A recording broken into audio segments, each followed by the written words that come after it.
When someone is canceled, it usually ends with brand deals being taken away from them, opportunities lost, and friends that you've had for years no longer wanting anything to do with you. Depending on how bad the action is, it can either lead to two options: A, the cancelee leaving the internet for good without a trace, or B, a really bad apology, and we've had quite a bit of those. Regardless, both options lead to the person coming back anyway, either one, disregarding everything they apologized for, or B, they don't apologize at all and they come back with a stronger fan base. It's so weird, and it's honestly more due to parasocial relationships. I mean, there are people that have done some crazy things and still have people defend them like their life depends on it, even if what they're being canceled for is being exposed for talking to a minor, or legit telling a suicidal person to off themselves. If people that have done the worst thing on the internet can still have a platform and still make millions of dollars off the internet, I don't feel like cancel culture really exists. It honestly feels like nowadays cancel culture is just one really big hit. As people keep growing bigger and bigger, it's getting harder to keep these super internet superstars accountable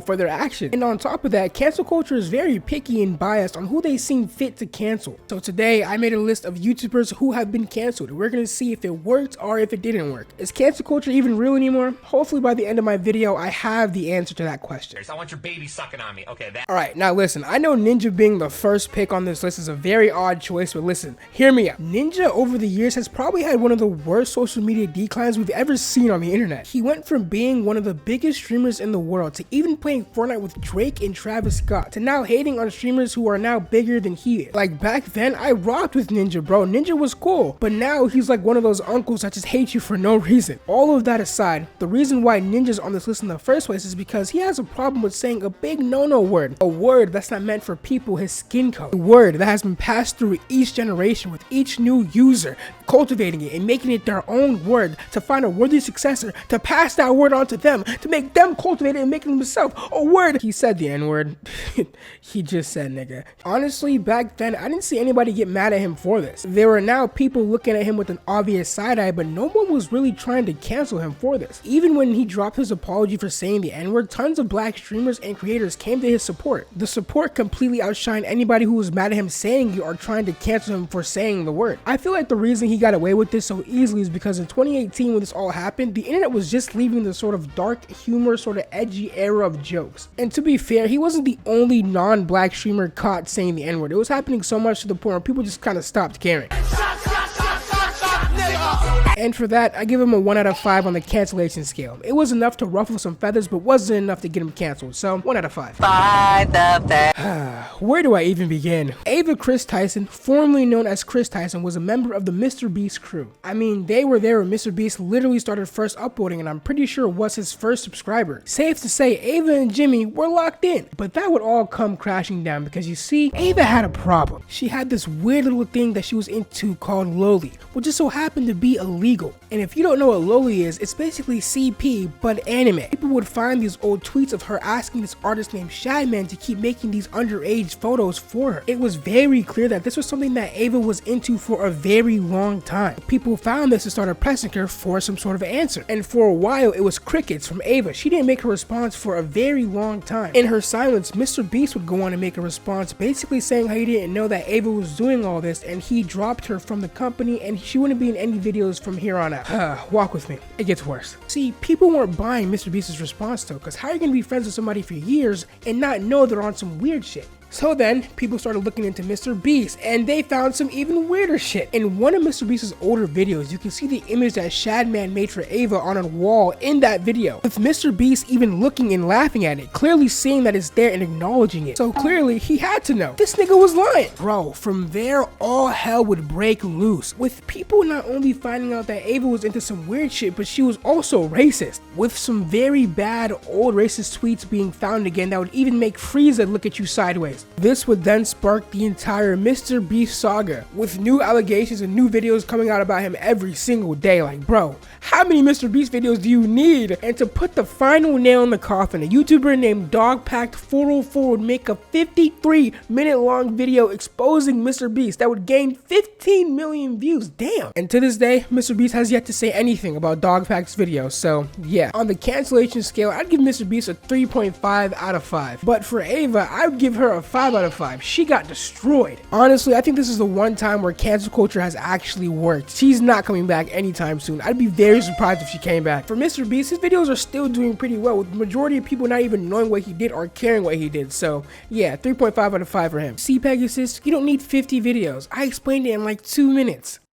I mean, it's alright, like... If you have been on the internet for a while, or just Twitter, you've probably seen a meme of this guy before. His name is EDP445, or others know him as the Cupcake Man. He would build his fame off of his crazy sports takes, especially his love for the Eagles. He would also do other things like food reviews and just give his takes on different issues in the world. But in 2021, all of that would come crashing down because EDP would be exposed for doing one of the worst things a YouTuber could possibly ever do. Something a YouTuber has never done before. This is so rare that no one has ever done it before. He was trying to talk to a little kid, huh? Yeah, he was trying to meet up with them. He was trying to what? In 2021, a channel called CC Unit would catch EDP trying to meet up with a minor. They styled this after To Catch a Predator, where they had an 11-year-old girl try to lure EDP in, and he fell for the bait. And when they caught him, he didn't even try to deny it, bro. He just admitted that it was him. And you did double text here, yes or no? Correct. Knowing, and it said on her profile 13, yes? Correct. Okay, so you initiated conversation with a 13-year-old knowing she was 13, yes or no? Correct. Okay. So when the people originally pull up on EDP, he's clearly nervous and tries to give everybody a fist bump, giving birth to this great meme. From there, they would continue to interrogate EDP, getting him to admit to a bunch of things on camera. Some of the things that they got him to admit was that he knew her age and he was trying to meet up with her for sexual acts, even though she was a minor, and threatening to hurt her if she told anybody about their interaction. Yeah, safe to say, he was cooked. It's very clear that even he realized this because he tried to run away from them at a point. Little did he know, it would only get worse from here. Because after that video dropped, everybody was on his head, because for the first couple of months it was like a manhunt for him. Everybody was trying to find EDP. Out of everybody on this list, I would say EDP honestly probably had it the worst. His life was almost unlivable. Every time he tried to get a job, somebody would show up. Every single time he tried to get a car, someone would show up. Every single time he would move somewhere else, someone showed up. Like, he could not live. At the time, low-key, I almost fell into like the little heartstrings of feeling bad for the guy, but then I remember what he did and I was like, yeah, he low-key kind of does deserve it. Soon after the video dropped, EDP would then drop his apology, which was, as you can expect, pretty bad. He starts his video off by thanking his family and then apologizing to his fans, not the people that he actually hurt or groomed. He claims that he was very close to game ending himself a couple of times, but it was thanks to his family that he's still here, and that he was going to try to get better and just get help in general. And you think that would work, right?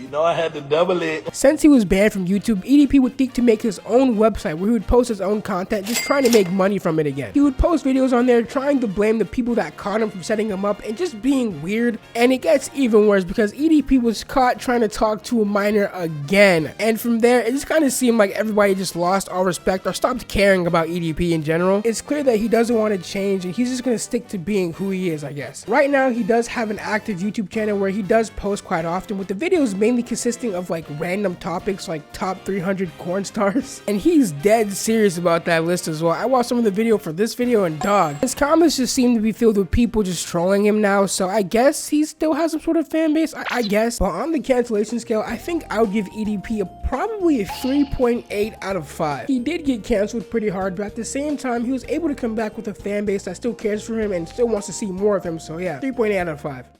This is the end of the video. I just want to thank you guys so much for watching. I really wanted to make it longer. This video was supposed to be 20 minutes long, but due to life circumstances, I literally just can't make long videos right now. But listen, in the future time, I have hella long videos prepared, like 1 hour long videos, just ready to be written and stuff like that. But right now in my current life, it's just not possible for me to make long videos. Let me know what you guys think about my list. I know it was kind of random, but there was 3 people that were meant to be put on this list as well. But I think I'm gonna save it for the next video and see how that does as well. So yeah, thank you guys so much for watching. I promise not to take as much time between uploads again, but I was really busy, and again, my life is kicking up really fast, so I'm just trying to make YouTube work, and I'm trying to just keep my love for this and everything like that. But yeah, if you got this far, comment fishbowl. And yeah, I'll see you guys later. Peace.